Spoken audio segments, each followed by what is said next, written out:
আল্লাহ পাক বলেন আল্লাযী খলাকাল মাউত ওয়াল হায়াত। যত লাফালাফি করো মৃত্যু বরণ করতেই হবে। মৃত্যুর হাত থেকে বাঁচার উপায় নাই। মৃত্যুকে অস্বীকার করার পৃথিবীর কেউ নাই।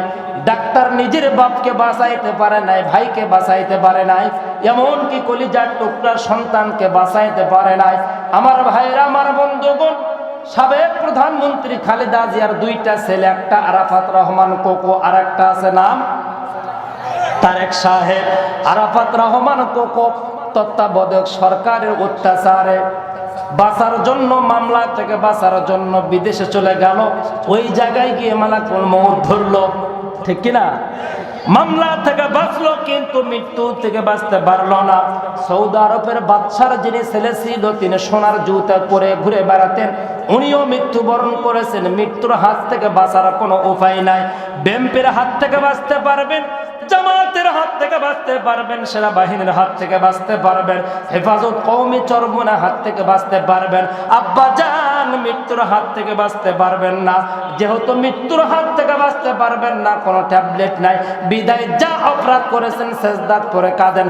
আল্লাহ জীবনের সব অপরাধ ক্ষমা করে দেওয়ার ওয়াদা কোরআনেই করেছেন। জোরে কর না সুবহানাল্লাহ। কুল ইয়া ইবাদিয়াল্লাযীনা আসরাফু আলা আনফুসিহিম লা তাকুনাতু মির রাহমাতিল্লাহ ইন্নাল্লাহা ইয়াগফিরু যুনুবা জামিআ ইন্নাহু হুয়াল গফুরুর রহিম।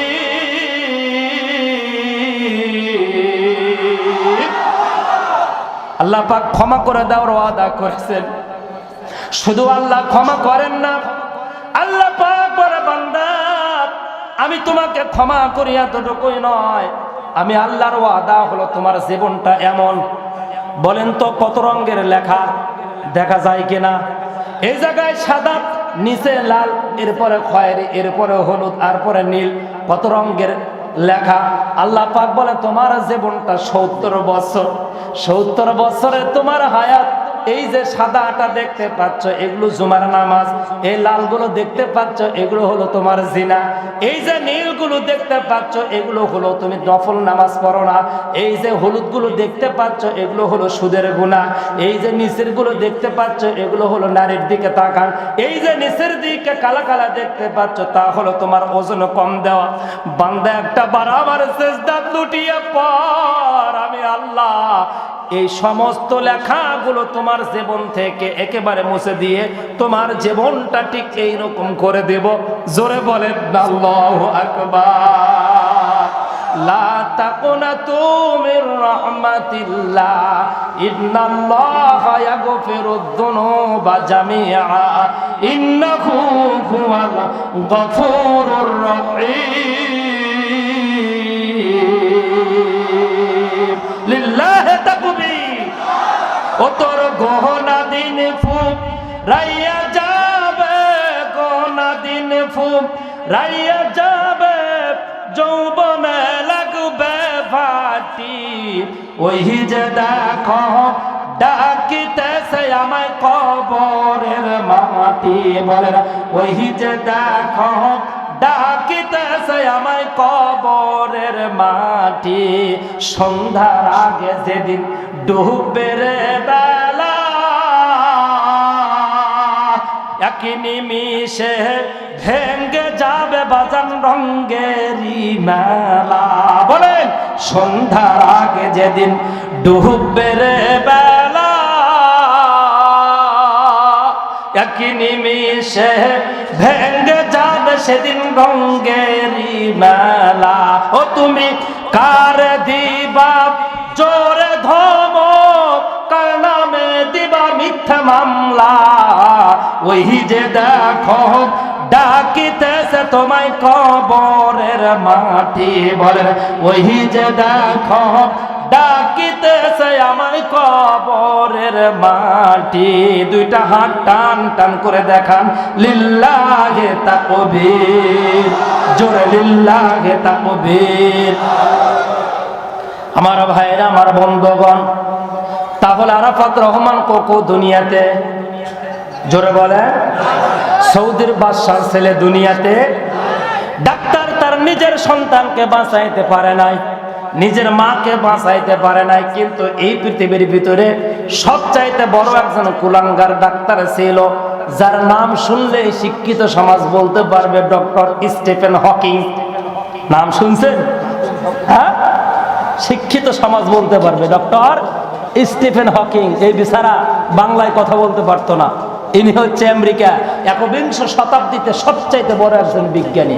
উনি বলল, মৃত্যু যার লয় আছে তার ক্ষয় আছে, মৃত্যু বলতে কিছু নাই। জোরে কর নাউজুবিল্লাহ।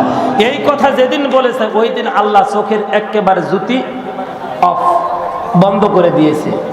ওয়ালাউ নাশাউ লাতামাসনা আলা আয়ুনিহিম ফাস্তাবাকুস সিরাত ফাআন্না ইবসিরুন। বেটা, চোখ দিয়ে সিনেমা দেখো, চোখ দিয়ে প্রেমিকাকে দেখো, চোখ দিয়ে নেতাকে দেখো, চোখ দিয়ে কর্মীকে দেখো, চোখ দিয়ে শুধু নিজের লাভ দেখো, সমাজের উন্নয়ন দেখো না, ইসলাম দেখো না, আলেম দেখো না, উলামা দেখো না।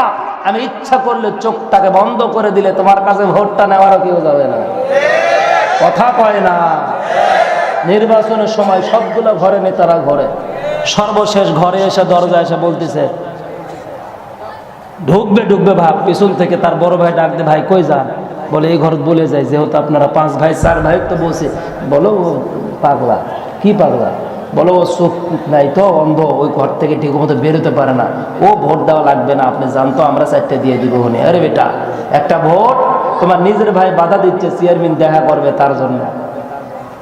আল্লাহ বলছেন ওয়ালা উনাশা উসুরে আছে না হবে সাহেবরা, ওয়ালা উনাশা উলাতামাসনা আলা আয়ুনিহিম ফাস্তাবাকুস সিরাত ফাআন্না ইবসিরুন। যদি মেরে দিতাম তাহলে এই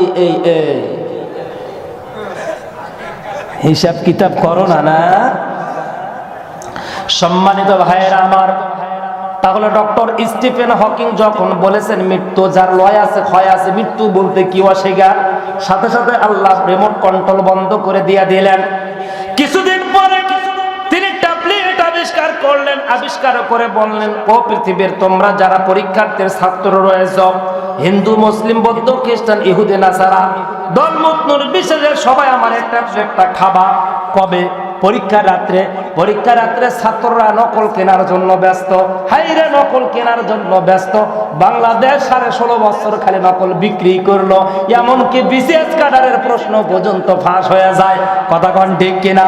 আমার ভাইয়েরা, ওই হিসাব আমরা দিব না, আমরা যাওয়ার দরকার নাই। আমার সময় কম, গালি দেওয়ার সুযোগ নাই, শুধু বিবেকের উপরে 2টা কথা বলে যায়। ডক্টর স্টিফেন হকিং ট্যাবলেট বানাইলো, বানায়া বলল এইটার দাম হলো $200 মিলিয়ন। এই ট্যাবলেটটা খাবা, রাত্রে বেলা ঘুমিয়ে যাবা রাত 8টায়, সকাল 8টায় ঘুম থেকে উঠবা, গোসল দেবা, ডাইরেক্ট পরীক্ষা হলে চলে যাবা। এন্টার পরীক্ষা দাও, এসএসসি পরীক্ষা দাও, অনার্স মাস্টার্স পরীক্ষা দাও, বিসিএস ক্যাডার পরীক্ষা দাও, ভাইভাতে যাও, অথবা তুমি কি করো মেডিকেল পরীক্ষা দাও টেস্ট, অথবা ভাই পরীক্ষায় যাও, যে কোনো পরীক্ষায় যাও না কেন আমার ট্যাবলেটটা খাবা। খাওয়ার পরে পরীক্ষায় অংশগ্রহণ করবা। রাতে যে তুমি ঘুমাইলা, এই ট্যাবলেটটা খাওয়ার কারণে তোমার ব্রেনের প্রত্যেকটা কোষ সচল থাকবে।